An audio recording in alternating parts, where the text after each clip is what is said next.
Hi everyone. In this lecture I will teach you an important concept in MATLAB which is used to reduce the computational complexity, like you can reduce the computational time. So for this I will write its name, which is called matrix indexing. It is also used in vectorization. You might have heard the name of vectorization. This reduces the requirements for loops and other conditional methods. You just only need a single command to display whatever you want within the matrix, or if you want to update the matrix, you just need only a single command. So vectorization reduces the processing time. So I will generate a matrix.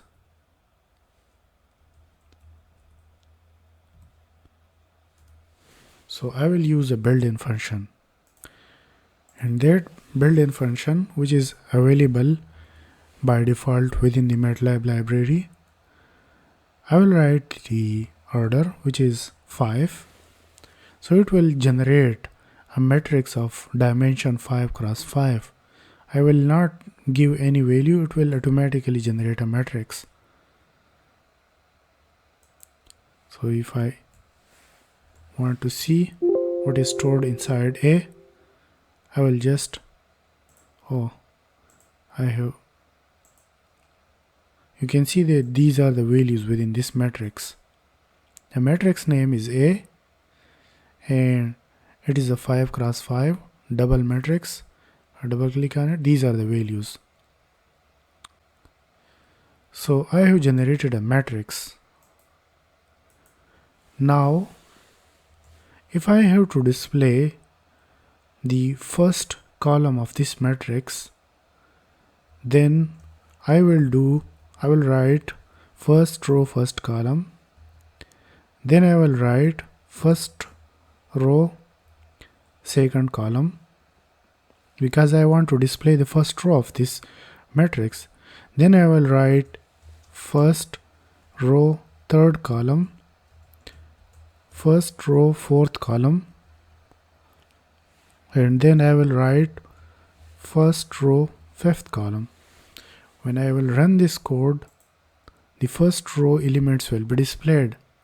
You can see that these are first row elements: 17, 24, 1, 8 and 15. 17, 24, 1, 8 and 15. Now if this matrix is very large, this is like 50 cross 50, then I will need more effort. So what I will do is I will use loop for I start from 1. So I will not show you how to create loop within MATLAB. I will show you in the next set of lectures, but I will use loop to display all these values. So it is also a computationally extensive method. So there is a very short method in MATLAB. So I would like to show you that if I have to display the first row of this matrix, I will just write row 1 and all element of the first row. And if you look into this code, you will see that the result have been presented within this here, because the first row was very large, so there are many more elements within the first row. Now you can see that this is the first row of a 5 cross 5 matrix. So this is the first row, it has been extracted, and you can see the first row is present here. If I want to display the second row, you can see the second row has been shown here. If I want to display the fifth column and all the element of the fifth column, then what I will do is I will write it like this. So this is the fifth column. So whatever value I put here, the first position is for the row, the second is for the column. If I want to display all the element of the row 4 and row 5, then I will write it like this. So these column 4 and column 5 have been displayed. If I want to display the first row and fourth column, and all element I want to display the row 1 to row 4 and all element of row 1 to row 4. I am going to exclude the fifth row. So these are the 4 rows of the matrix A. If I want to display the first row from first row, suppose this is A, from first row to second row and from third column to fourth column. So I want to display this section which consists of 1, 8 and 7 and 14. So what I will do is I will write this is the first row and this is the second row. This is the third column and this is the fourth column. So I will write 3:4 here. Now the result will show that this section which consists of 1, 8 and 7, 14, it will be displayed. There should not be a colon. The colon should be between values. Now you can see that this portion of the matrix has been displayed. So in this way I can update that specific section of the matrix as well. As you know, if I want to update it with zeros, I will put another small matrix within that specific indexes and the matrix A will be updated with those values. So this is a vectorization procedure. You don't need any loop, you don't need any while or do while or for loop. You just need to write the indexes and the result is displayed, or you can update the values within that index. So this is called matrix indexing. So in the next lecture I will show you some more methods which are used in the MATLAB. Thank you so much. Hi everyone.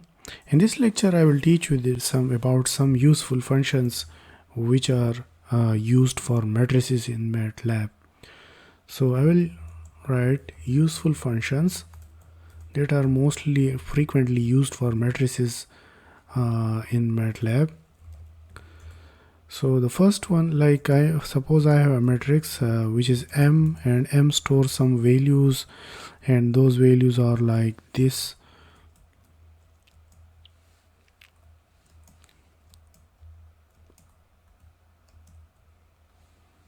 And so if I execute this line of code, let's see what happens. So this is a 3x4 matrix. So in MATLAB we have a useful function if this matrix is very large and we don't know what is the length of this matrix. So then we can just only write length, and within the input we can write M. So when we write this is the matrix name which is M. So what happens is it will show us that the length of this matrix is 4 because it is a 3x4 matrix. So 4 is the bigger value. It has number of 4 columns, so its length is 4. If I write size of M and if I evaluate this line of code, what happens is it will show me the dimension of this matrix, that it is a matrix with 3 rows and 4 columns. So if I want to store them in a separate variables, then I will just write M or RC. So when I write RC, in the workspace you will see 2 more variables which is R and C. R store 3 and C store 4 because a 3x4 matrix. So the first value is stored in the first variable and the second value, which is column, is stored in the second variable. So there are some more useful functions that I would like to show you. If I have to find the maximum value within each row, I will just write max M and the result would be this is small m. So when I write max M, so this is our matrix. I will write it as it. The name of the matrix is M. It is capital M. It is case sensitive. So this is the matrix, and if I write within the command window or here, if I evaluate this line of code, you can see that this was a matrix M, and within the first column the largest value is 38, so this value has been shown here. In the second row, in the second column, the largest value is 92, so it has been shown here. So 39 is in the third column and 4 is in the fourth column.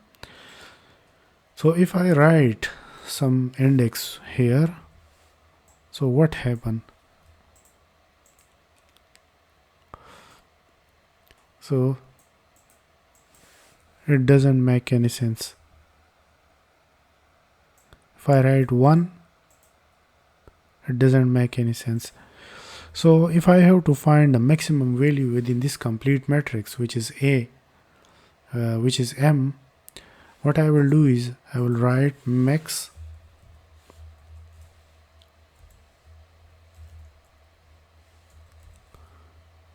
so this is the maximum of M. So it will show me, because it is a two-dimensional matrix, so I have to write 2 times this max variable, because it is, for the first time it will show me that what is the biggest or the largest value within each column, and the second max will show me that what is the biggest value within all these values which are here. So when I run this line of code, so within this matrix M, the largest value of this matrix is 90. If I have to find a minimum value of this matrix, I will just write min and then again min, and then I will write the name of the matrix. So when I evaluate this line of code, it will show me the minimum value within this matrix. Now if I write here V and K equals to, so V and K equals to min into min of M. So what V and K will store? The V and K store that the V tells us that this is the largest, this is the smallest value within this matrix, and K tells us its linear index. Since our matrix is this one and the minimum value is 2, which is this one, so it tells us what is the linear index of this value. So the linear index is 3, because the first min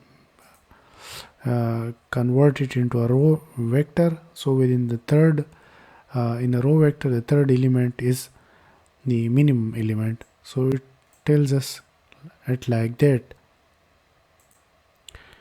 Now if we have to sort the elements of this matrix, then I will write sort and M. So all the values will be sorted. So you can see that they have been sorted in the descending order. Actually the values were, these were the values which were stored in matrix M. So the actual value was like this. So 3, 3, 8 and 38. This is in ascending order. So 3, 9 and 90. So 2, 4, 39, it is already in the 2, 4 and 39. So they have been sorted in the ascending order, like in the increasing order of values within each column.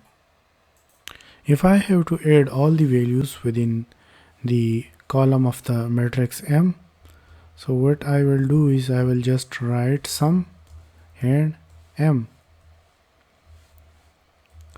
So when I write sum M and I evaluate this, you can see that the sum of the first column is stored here, the sum of the second column is stored here, and so on. If I write sum for 2 times, what will happen is the value, all the values of the matrix will be added together and the result would be displayed. So this is 200. 200 mean that all the values of the within the matrix have been added together, and this is the result. This is all for this lecture. In the next lecture I will show you that how you can create a linear vector with a step size. Hi everyone.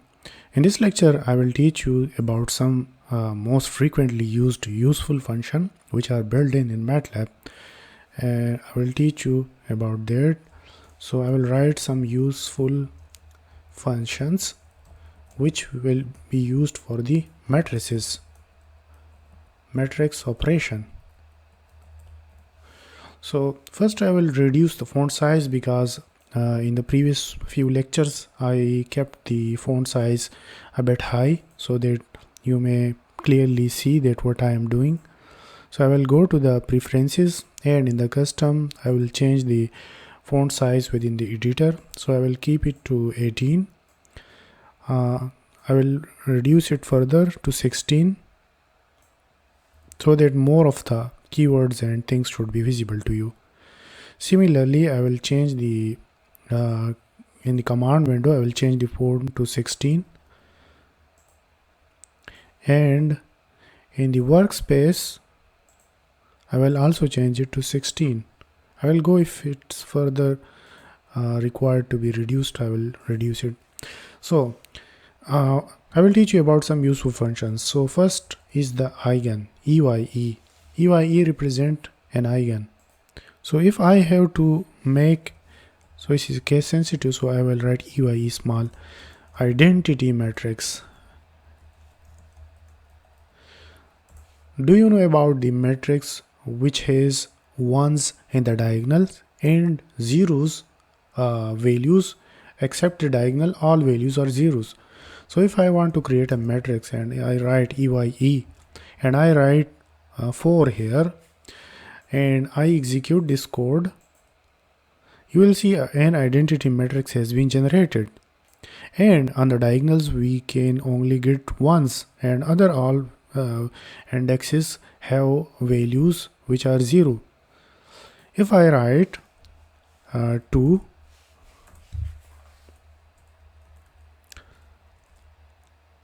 you can see a 2 cross 2 matrix with values on the diagonal which are ones.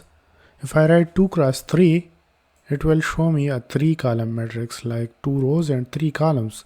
But here is a diagonal, so here only values will be ones, all other values will be 0. So if I change the dimension, if I change it to 5 by 8, you can see only on the diagonal we can get ones. This is most frequently used while we are making some processing for the signals or for the matrices, for the images or some mathematical operations. So you should know about these built-in functions.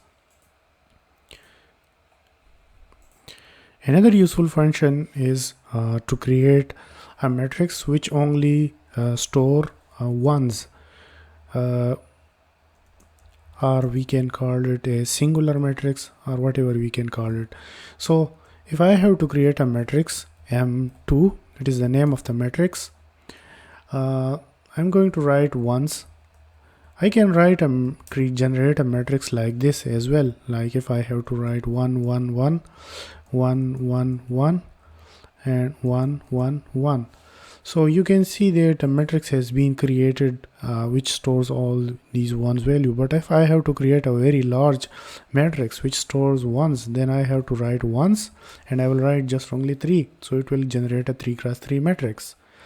I can generate a bigger matrix like 8 cross 8. So this is a matrix which is square. I can create a rectangular matrix as well.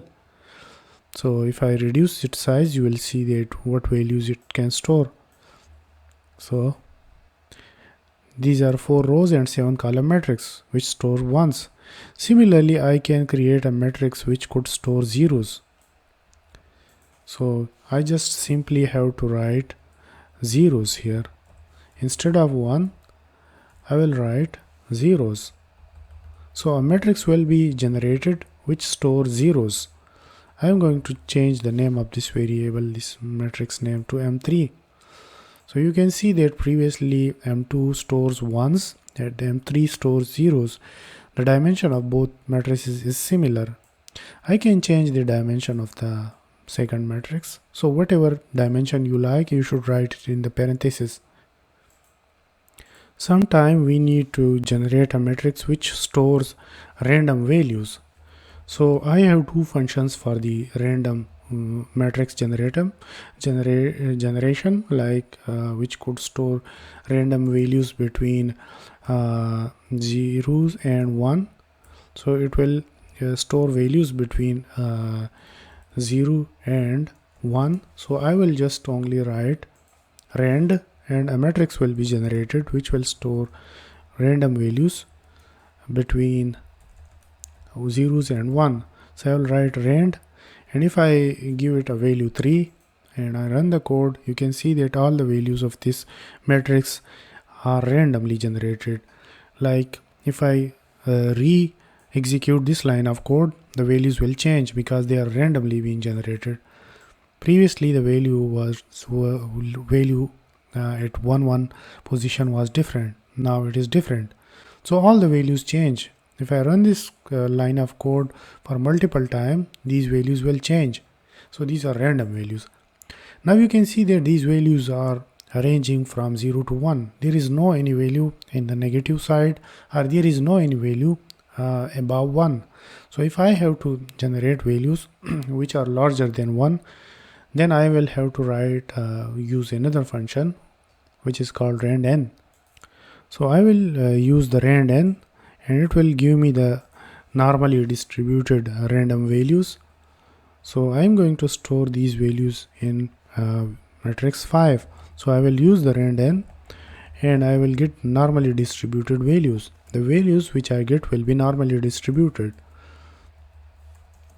You might have seen the distribution in MATLAB in statistics. So if I write rand_n, you will see the result would be different. The values are normally distributed. So if I sum all of these values, the result would be 0. Like if I write sum the values within this matrix, and I again sum it, because it is a 2D matrix, so I have to write sum for 2 times. So the result is different. So this is a normally distributed matrix with values ranging from -1 to +1.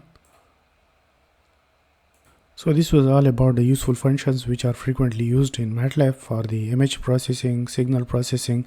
So you should learn about this. You should practice them as well. In the next lecture, I will teach you some more details about the matrices. Hi everyone. In this lecture, I will be teaching you that how you can create vectors in MATLAB. So I will first write in the editor clear all, because sometimes we have some variables in the workspace that we need to remove, that we want to delete before we start any work within the MATLAB. Sometimes we have some figures open, so I will close all the figures and I will clear the command window. When I run these 3 lines, suppose I have previously some data in the workspace, and I have some other figures open, and I have some things written in the command window. If I go to the editor and run these 3 lines which have been written in the editor, when this code run, you can see the workspace and the command window is clear. So I will start my coding with this. After that, I will make a section, code start from here. Whenever I code, I will make a section. Now I am going to create a vector. The %sign mean when I write one single %sign, it means I am going to write a comment. But when I write 2 %sign, it means I am going to create a section and I am going to write a comment as well. So I am going to create a vector MATLAB, and this vector is a row vector. So what is a row vector? Suppose I have a row vector A. I will write bracket, braces, and I will write some values with a space in it. We have some values with a single space.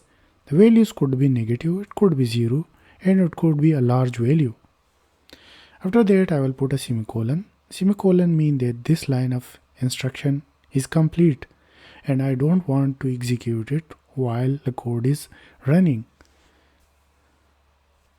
After that, I am going to create another vector which is a column vector.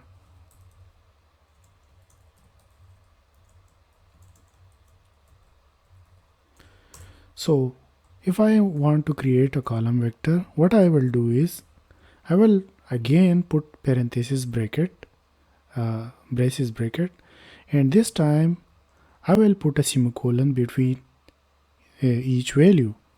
I am going to put the same values, but this time I am going to put semicolon after each value. Semicolon mean that every value will be stored below the previous value.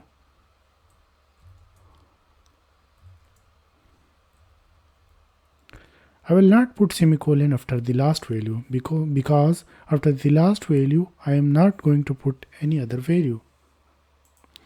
So what is a row vector? In a row vector we have a variable which is assigned by values, and those values are stored are represented in such a way that each value has a single space between them.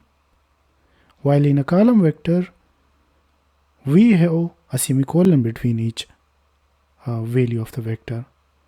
Now if I want to execute this one, I will select this line and I will click on write, and I will evaluate the selected section in the command window. And now you can see that I have got this variable, this vector, and if I look into the workspace, this vector has been generated, and you can see the dimension of this vector is, I will write was a.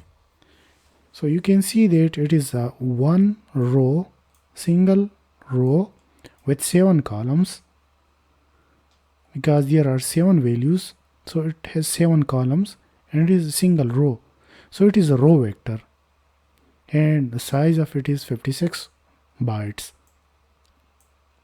If I evaluate this one,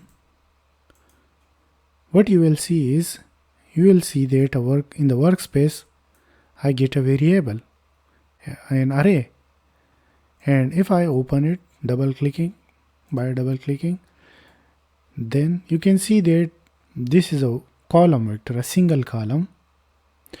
So the difference between these two is that A is stored in a single row while B is stored in a single column. So if you want to see the result of these two in the command window, you can see that this is A. So A is a row vector. You can see the result here in the command window. If I write B, you will see it is a column, a single column. So this is the method for creating vectors. If you want to create a row vector, you just have to write in this way. If you have to create a column vector, then you have to put semicolon between these values. In the next lecture, I will teach you that how you can create matrix in MATLAB. Hi everyone. In this lecture, I will teach you about the colon operator, that what is a colon operator and how it can be used. In MATLAB, we can use colon operator in different ways. For example, if I have a small matrix which stores some values. So this is a 2 by 3 matrix with 2 rows and 3 columns. So the colon operator can be used like if I have to extract some data from this matrix, I want to extract all the values of the second column. So the first position is for the row and the second position is for the column. So I have a comma in between these two within the parentheses. These are the index space. Within here I can put only indexes. So there are two places. The first is for the row, the second is for the column, because it is a 2D matrix, so it has rows and columns. So I want to find the second column. I want to extract the second column from this matrix, and I want to extract all the values of the second column, so I will put a colon. So the colon has benefit, like I don't need to write 1 2 3 4 and so on, but I just need to put a colon. If it was a 10 cross 10 matrix, then I would have to put 1 2 3 4 5 6 7 8 up to 10. If it is a 100 cross 100 matrix, then I would have to put all the values, but the colon make it easy for me. I just need to put a colon and it extract that second column for me. So this is the second column. If I have to extract the second row, then I will put 2 here and I will put a colon here, that all the element of the second row. So the second row has been extracted. So through the colon I can extract data out of the matrix extraction. Secondly, we can use the colon for the manipulation. So I can also use this colon for manipulation. I don't know I have put this correct spelling of manipulation or not. So if I have to manipulate, if I have to change the values within the first row, all the values in the first row can be manipulated. I want to put 10 and 10 within the first row. So the data within the first row will be manipulated. So if I look into a matrix, the values within the matrix are such that its dimension is 2 cross 3. If I have to change all the values within the first row, I will have to put 3 values like 10 10 10. So now you can see that the matrix values within the first row have been changed to 10 10 10. If I have to change these values within the third column, I have to change if I have to change the values, then what I will do is I will put 1 by 2 with 2 by 1 matrix, like 2 rows and 1 column. Now you can see that the values within the third column have been changed to these values. Now what we can do with the colon,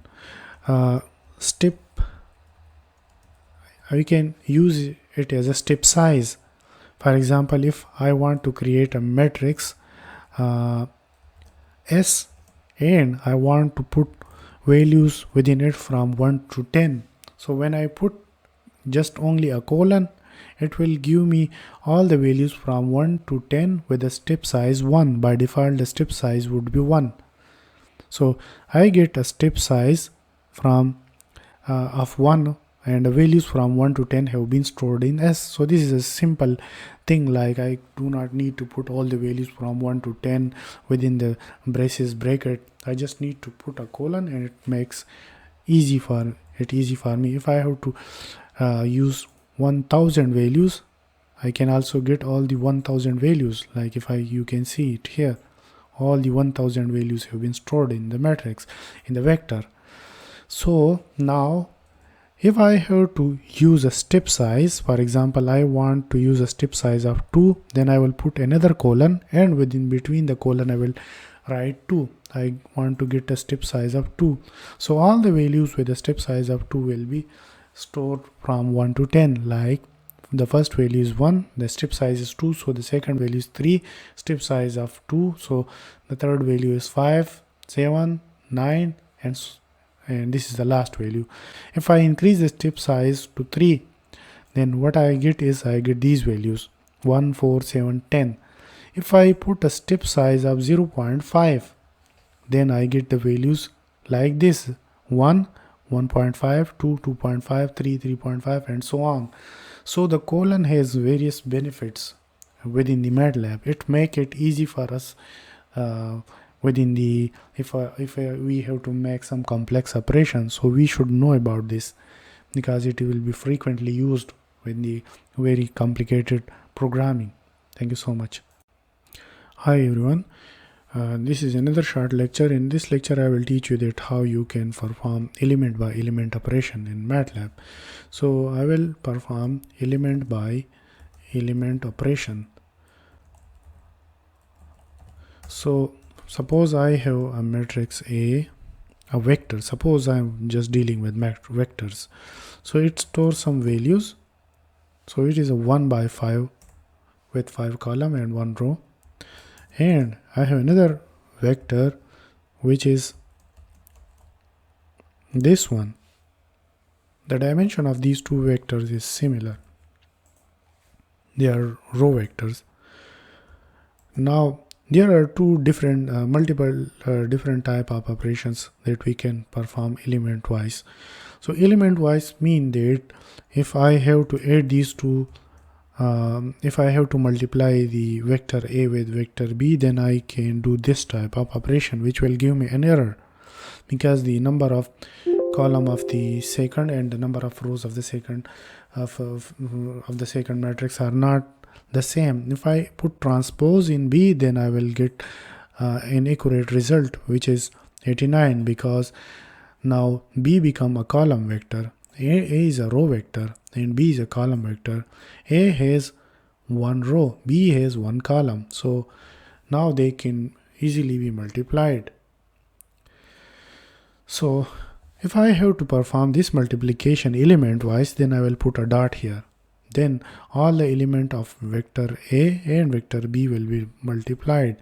Like the first element will be multiplied with the first element of the second matrix.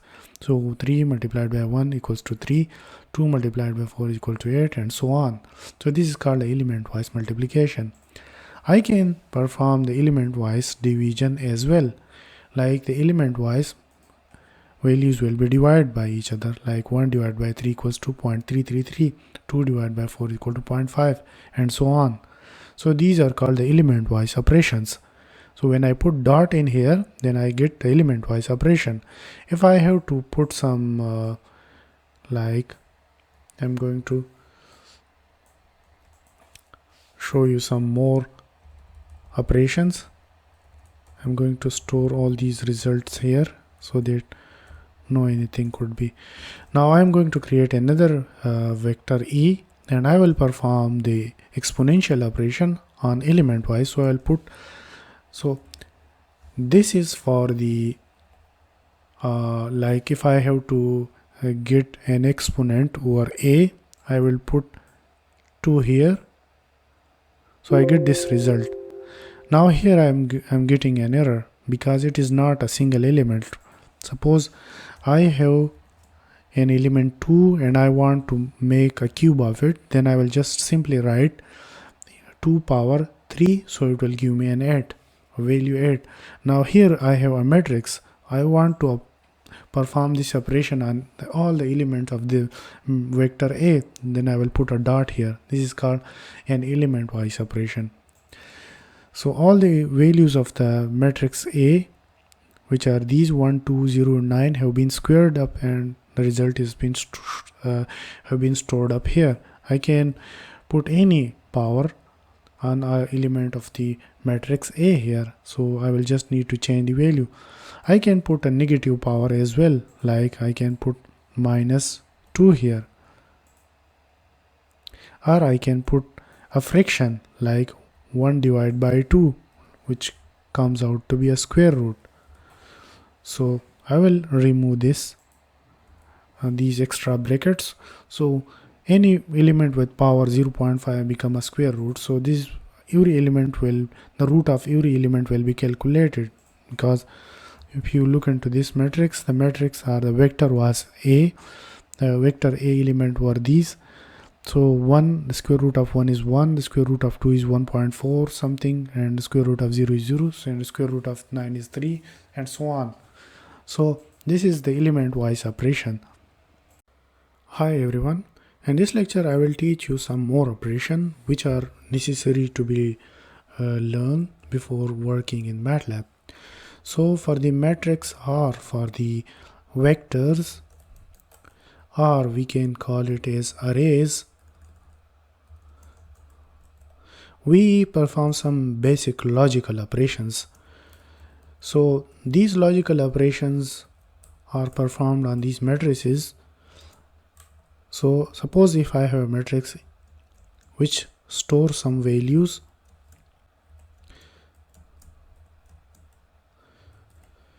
so this is a matrix. If I run this code, you will see a matrix in the command window and as well as in the workspace.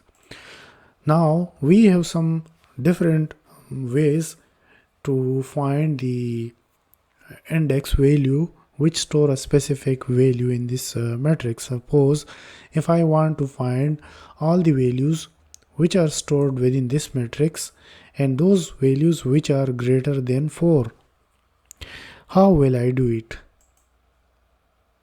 If I write it in this way, that all the values which are stored in matrix A and these values are greater than 4, then it will result with this logical matrix which store only ones and zeros.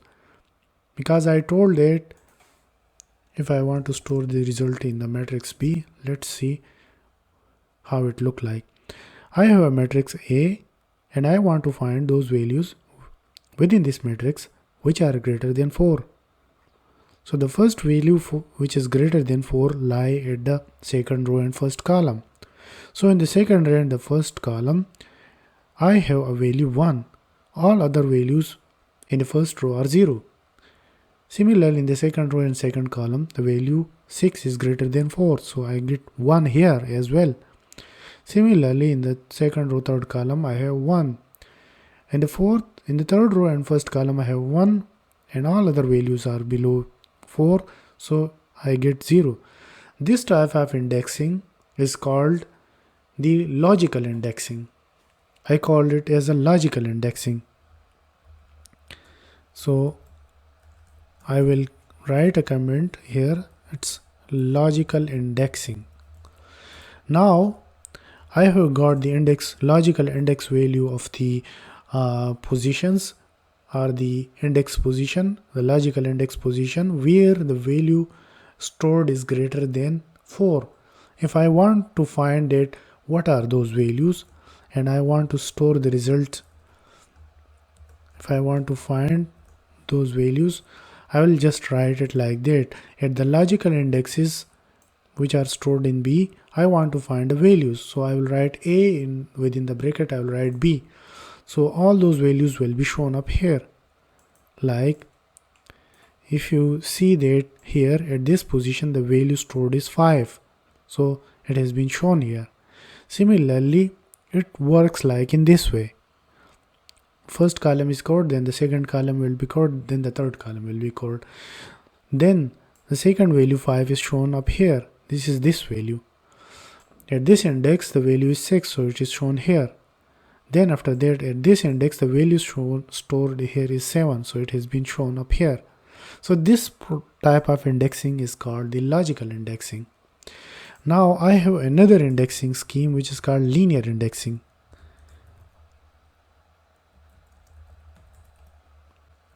So in the linear indexing, what I will do is I will write C is equal to find.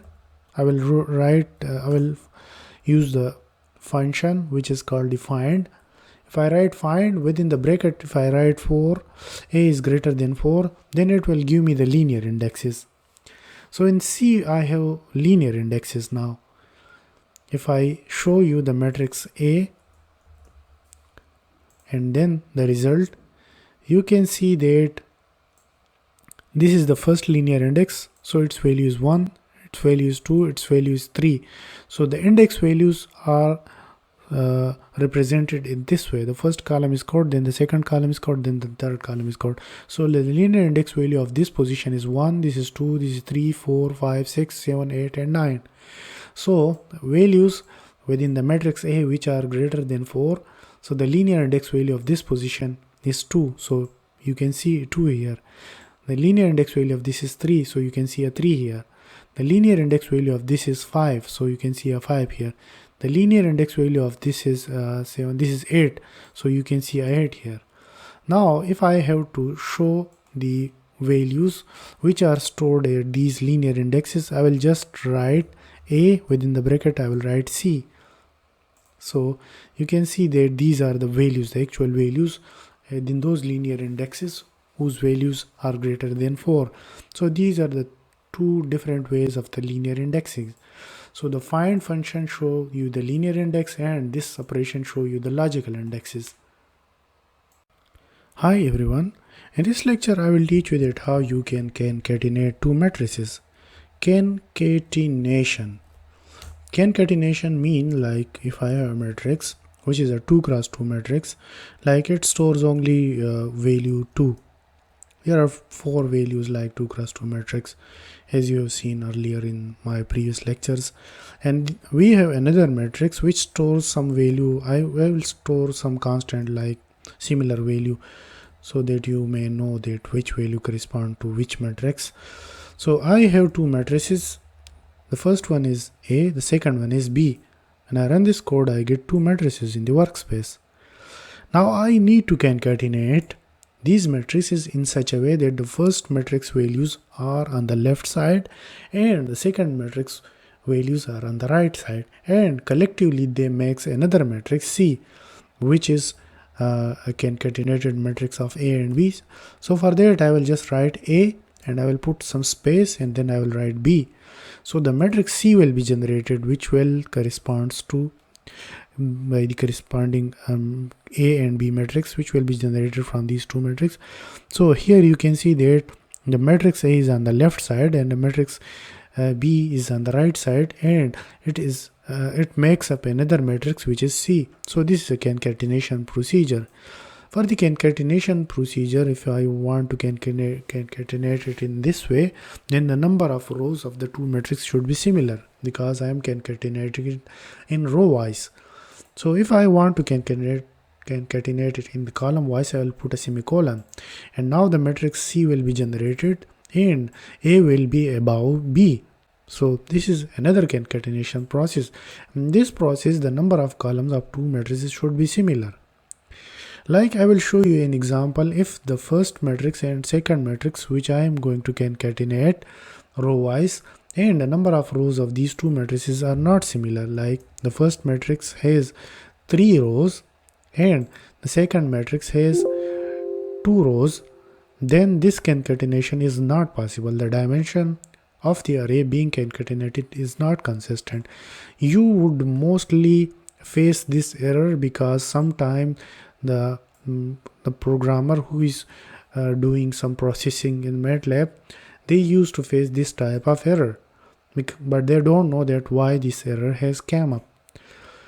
So this is because the number of rows of the first matrix and the number of rows in the second matrix are not similar. Now if I want to add these two matrices and the number of column of the first and the number of column of the second are not equal, still I can add both of them, because the number of column doesn't matter if I have to concatenate it in the row wise. This is the first matrix. The first 2 columns correspond to the first matrix and the second 3 columns correspond to the second matrix. But if I have to concatenate it in the column wise, then the number of columns should be equal. If they are not equal, I will get an error, the same error, like the dimension of array being concatenated is not consistent. For that, the number of column of these two matrices should be equal. Like if I put more column in the first matrix, then it would be simply concatenated and the resulting matrix is a 4 cross 3 matrix. So this is the concatenation procedure, which would be frequently used in signal processing, image processing, and any area of research which you are doing. These procedures are frequently used. So I am going to train you for the basics, then I will switch into the advanced MATLAB operations. So first you should learn about all these basic procedures so that all the concepts of are clear before we are working in the advanced MATLAB procedures. Thank you so much. Hi everyone. In this lecture I will teach you some more basic operations of the MATLAB matrices which are performed on the matrices. I will teach you about the determinant and the inverse of a matrix. Suppose I have a matrix A and A stores some values. I am going to put some values like this. This is a 3 cross 3 matrix. So this is a 3 cross 3 matrix. If I run the code, you can see in the command window the matrix has been generated. In the workspace you can see the values here. If I have to find the determinant of this matrix A, then I will just write det, and in the parentheses I will write the name of the matrix. So it will result in the determinant of this matrix, and you would already know how the determinant operation is performed in the mathematics. If I have to find the inverse of this matrix, then I will write inverse of A, INV of A. Suppose I store the result in matrix in a variable which is C. If I run this code, you will see that the inverse of this matrix has been generated. If I write in another way, like if I write I power minus 1, then you can see the result is similar. So A inverse or A power minus 1 results within same values. So after the determinant and inverse, there are some more operations, like if I have to add a constant to a matrix, then how I will do it? I will write D equals to A plus 2. So this value will be added to all the elements of the matrix A. Like previously the values of matrix A were 2 at the first index. Now it has converted into 4. Here we have 3, but here we have 5.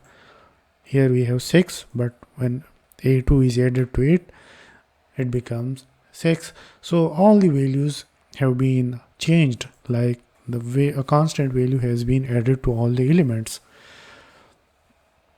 of the matrix. Another most common operation is the LU factorization.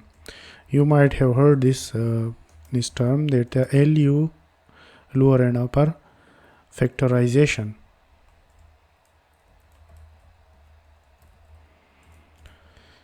How we perform the LU matrix factorization?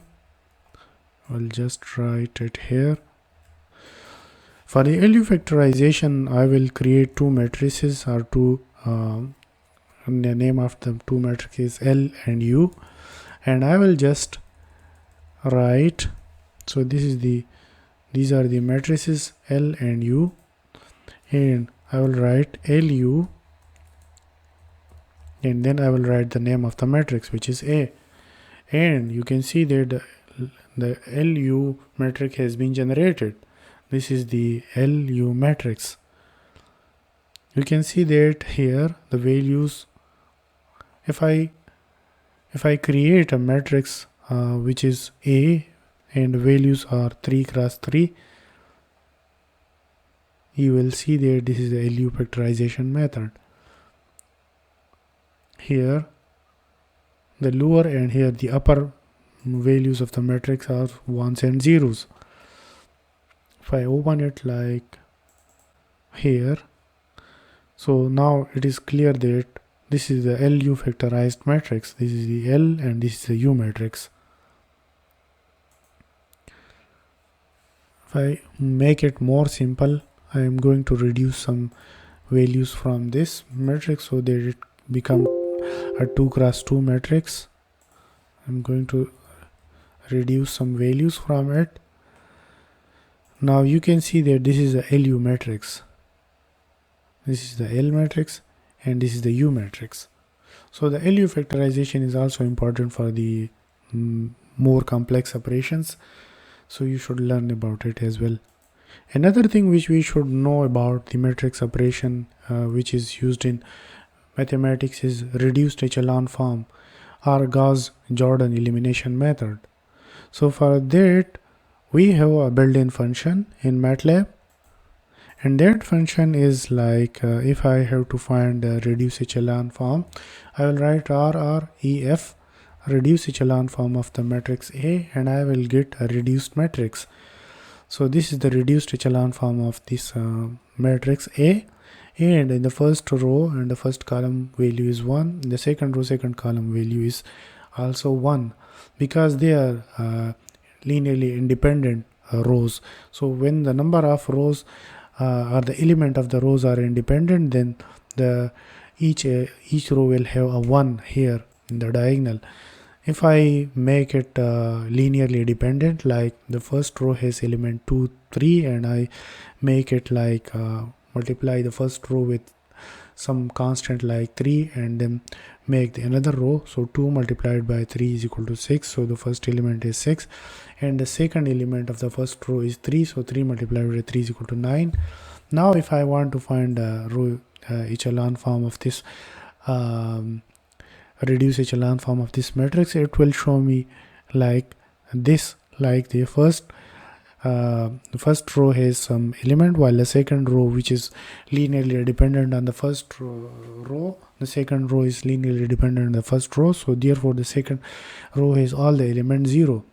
So the rank of this matrix is 1, because second row is 0. So if I create another row, the third row, which is linearly dependent on the first row, like the elements are being replicated here. Now if I want to find the reduced echelon form, I will just only run this line of code, because the previous line of code has some operation which require the matrix dimension to be different. So if I run this, you can see that all the elements in the second and the third row are 0, because the second and third row depend on the first row. So this is the reduced echelon form, which is calculated through Gauss-Jordan elimination method. So there are some more operations on matrices I will teach you in the next lecture. Thank you so much. Hi everyone. In this lecture I will be teaching you some useful functions or useful operations which are used for the matrices. I will write matrix operations. Like if I have a matrix which stores some values like 3, 4 and 5, 6, this is a 2D matrix, and I have another matrix which stores some values like 9, 8 and 0, 0. So it stores values. If I run this code, you will see the two matrices have been generated in the workspace.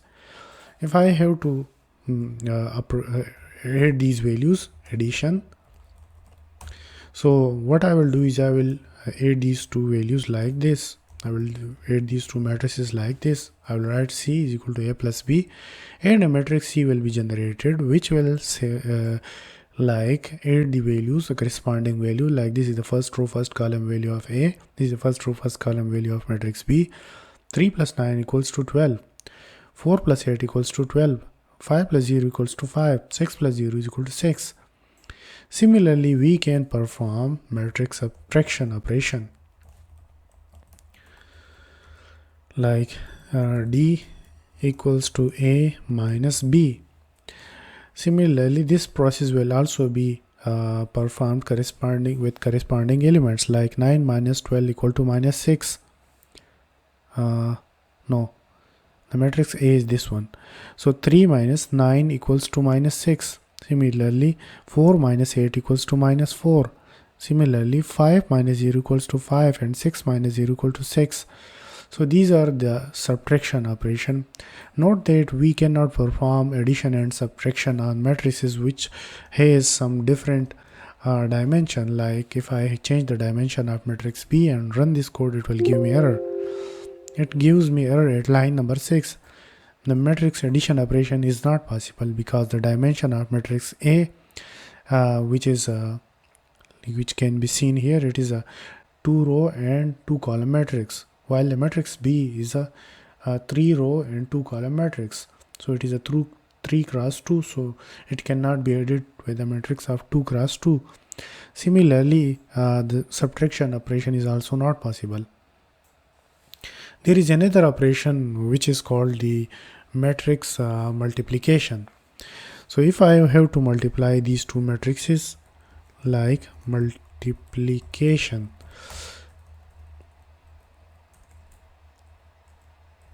So for the matrix multiplication E equals to A, I will write steric and B. So this is called the vector product or the cross product. So when I multiply these two matrices, you will see that a matrix operation has been performed and I got a matrix E, which already you know that how the matrices are multiplied together. Similarly, this operation we should also take care of the dimension of the matrix. For example, the columns of the second matrix here, which are 2, and the rows of the first matrix should be similar. If they are not similar, the columns of the first matrix and the rows of the second matrix, then the multiplication would not be possible. If I change the number of rows in the second number of columns in the first matrix, then you will see an error. I'm going to comment this section because I have already performed the operation with this. When I run this code, I will get an error. Incorrect dimension, because the first matrix has a dimension of 2 cross 3 while the second has 2 cross 2. So it is not possible. The number of columns in the first should be equal to the number of rows in the second. So this is one condition for the matrix multiplication. So there is another operation like I can make the transpose of a matrix. So how the transpose operation is performed: if I have a matrix A, F, and I want to take the transpose of matrix A, then I will just write a small colon along with matrix A. So you will see that the matrix F will be the transpose of matrix A. If I want to show you how the matrix A look like, and if you look into the matrix F in the command window, the row of the first matrix, which was A, has been transformed into the column of this matrix, which is matrix F. So the second row is 4 6, the second column is 4 6. So we can just simply perform this operation in MATLAB. There is another operation which is called the dot product. Dot product of A and B will be performed not with the steric operation, but we will put a small dot before the steric. It will multiply the corresponding elements of the matrices, like the matrix. If I show you the matrix A, this is the matrix A, this is the matrix F, and the dot product is stored in G. So I will show you all these matrices together in the command window. So the corresponding element, like 3 is multiplied with 9 and the result is 27. 5, 8 equals 40, and 4 cross 0, like 4 multiplied by 0 equal to 0, 6 multiplied by 0 is equal to. So when I put a dot, it creates a dot product. If I remove the dot, then the operation, the result would be different. It would be a cross product, and a cross product, as you already know, that it is different from the vector product. So if I show you A, B and G, you will see that the corresponding elements have not been multiplied, but it is a vector product, like the first row and the first column of matrix B have been multiplied with the corresponding elements and then added together, like 3 multiplied by 9 equals to 27, 5 multiplied by 0 equal to 0, when 27 plus 0 equal to 27. Similarly, for the second matrix, second vector, the same operation has been performed. So these are the two different types of products in MATLAB, like dot product and cross product. In today's lecture, you have learned about matrix addition, subtraction, multiplication, dot product, vector product, and transpose. In the next lecture, I will teach you some more things about the matrices operations in MATLAB.